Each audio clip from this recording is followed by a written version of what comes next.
Trump tried to buy Greenland, Denmark said no, so now he's threatening to take it by force, the hard way as he calls it, from Denmark, a NATO ally for over 2 centuries.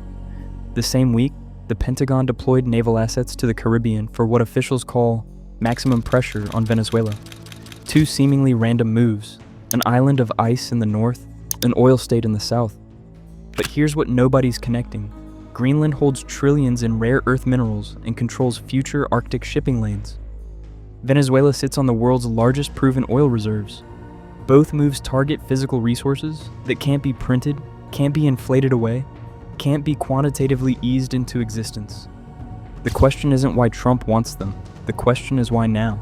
Why risk destroying the Atlantic Alliance and provoking Russia and China simultaneously for 2 territories the US has never controlled? The answer reveals something the system doesn't want you to see. The dollar can no longer be printed into legitimacy. US national debt exceeds $36 trillion. Not billion, trillion. With a T. That number stopped meaning anything years ago because the scale became incomprehensible. So let's make it concrete. The federal government now spends more on interest payments than on national defense. Every dollar collected from personal income taxes doesn't fund roads or schools or anything tangible. It services the debt. The Federal Reserve's balance sheet tells the same story. For years, the Fed printed money to buy the government's debt. This pushed their balance sheet from $1 trillion to $9 trillion. It's a trick that works until the moment it doesn't. And that moment is arriving. Foreign central banks are quietly backing away from the dollar.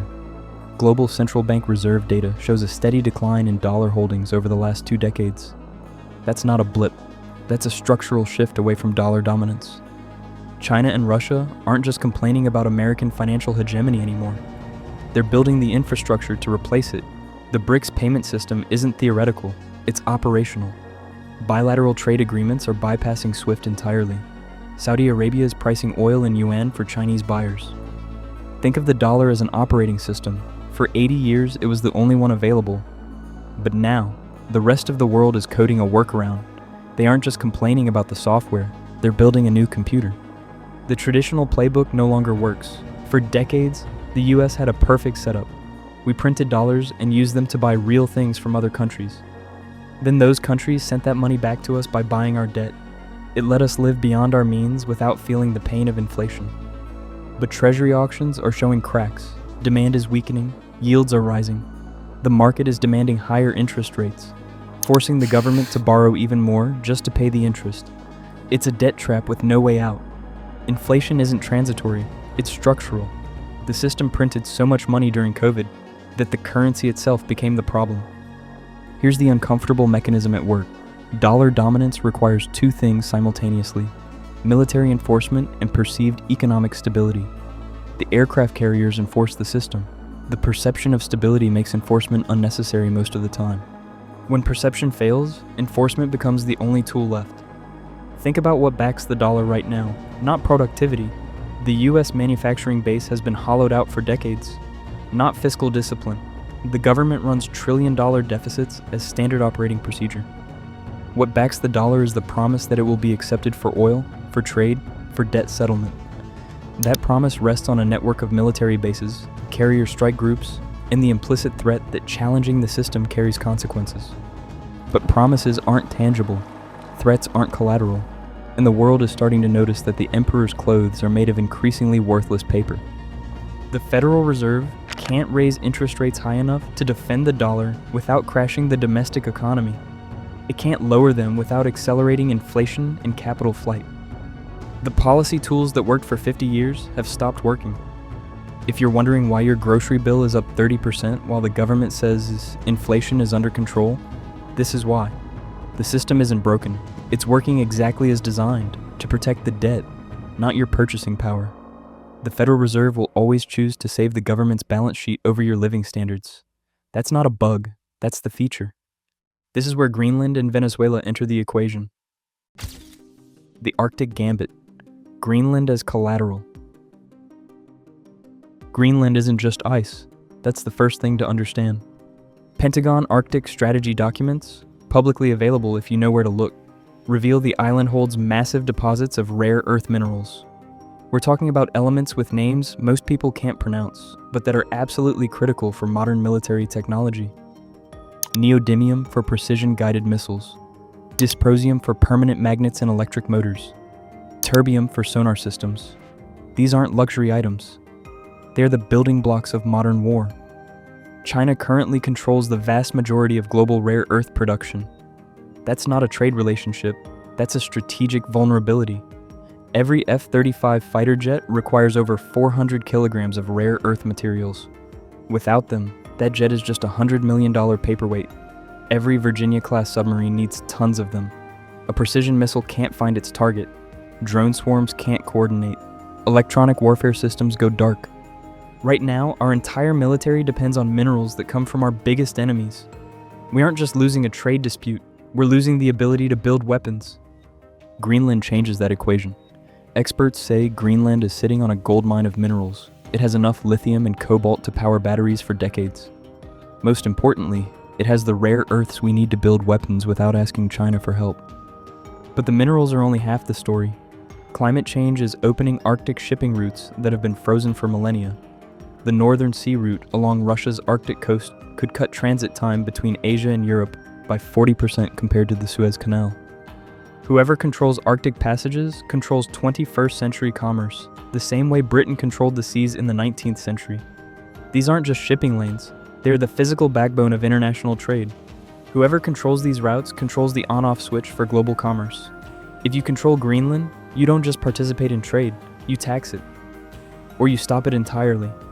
Trump's obsession with Greenland isn't eccentric, it's calculated. The island sits at the junction of these new routes. Control Greenland, and you control access to the entire Arctic basin. Denmark understands this perfectly, which is why they're rapidly militarizing the island despite having no credible external threat. They're not worried about Russia invading Greenland. They're worried about the United States seizing it. And they should be. NATO allies are sending troops to Greenland right now. Sweden deployed forces. Britain is considering similar moves. These aren't exercises. These are defensive deployments against the alliance's own hegemon. Think about that. NATO members are garrisoning Danish territory to deter the United States. The alliance is fracturing before the invasion even happens. Here's the uncomfortable parallel. In 1944, the Bretton Woods system was established with the dollar, backed by gold. Physical gold, tangible metal you could hold in your hand. That backing gave the dollar credibility as the global reserve currency. When Nixon severed the gold link in 1971, the dollar became a pure fiat currency, backed by nothing but promises and military power. For 50 years that worked, but now the promises ring hollow, and the military is being deployed not to defend the system, but to acquire the physical assets the system desperately needs. This is the shift from debt binding to resource control. For decades, the system worked by printing money and forcing others to accept it. That's over. Now the US is trying to recreate Bretton Woods, not with gold, but with rare earths and shipping lanes. Physical resources that provide tangible backing for a currency that can no longer be printed into legitimacy. The Department of Defense Arctic Strategy doesn't hide the objective. It explicitly identifies Greenland's rare earth deposits as critical national interests that must be secured before rivals do. Trump isn't inventing this strategy. He's executing a plan the national security establishment has been developing for years. The difference is, he's willing to say the quiet part loud and use force to achieve what previous administrations pursued through subtler means. But the Arctic isn't the only target. The Venezuela play, oil as the southern anchor. To understand why the Caribbean is suddenly full of US warships, we need to look back to 1973. The last time the dollar faced this level of vulnerability, the US made a deal with the Saudis. Oil would be priced exclusively in dollars. In exchange, Saudi Arabia got military protection and access to American weapons. That deal was called the petrodollar. It's what made America the world's financial boss for 50 years. Now that deal is dying. Saudi Arabia is pricing oil in yuan for Chinese buyers.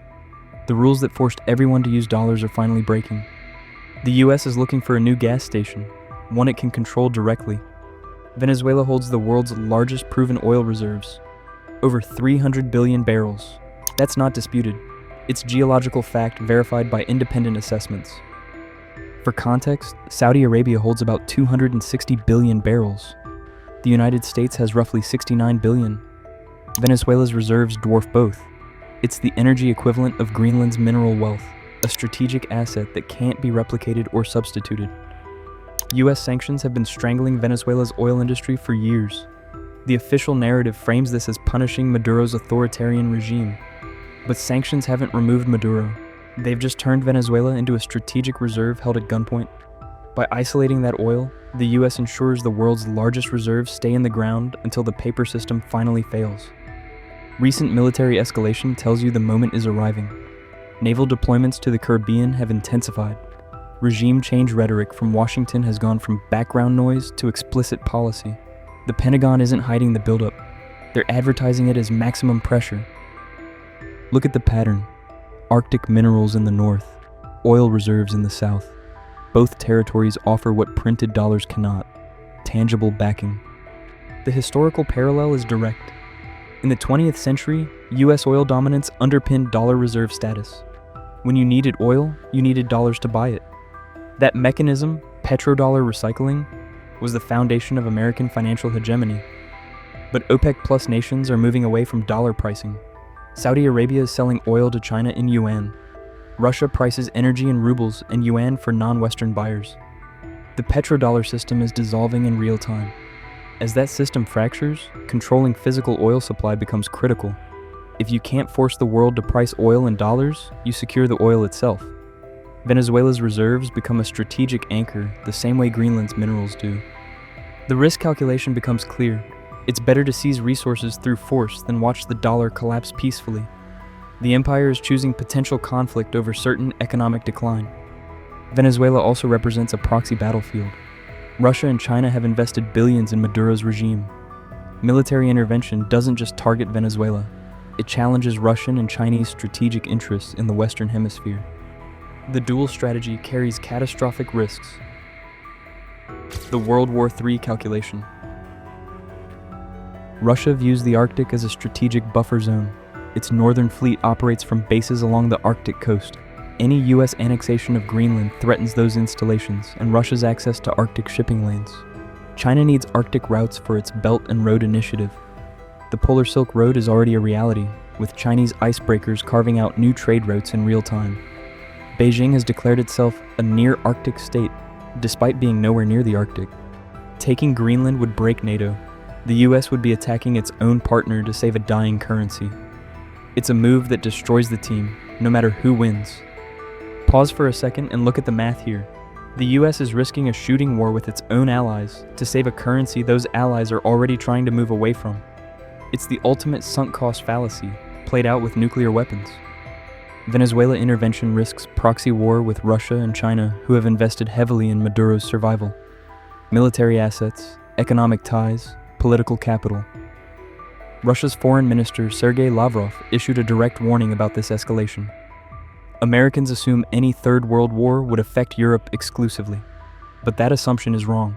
A conflict triggered by resource seizures in the Arctic and Latin America wouldn't stay confined to distant theaters. It would be global, it would be nuclear, and it would reach American soil. The system is choosing potential nuclear conflict over certain economic collapse. This isn't just a weird idea from one man. It's what happens when a powerful system realizes its money is becoming worthless. It's a survival instinct. The real question is, how many wars is the dollar worth?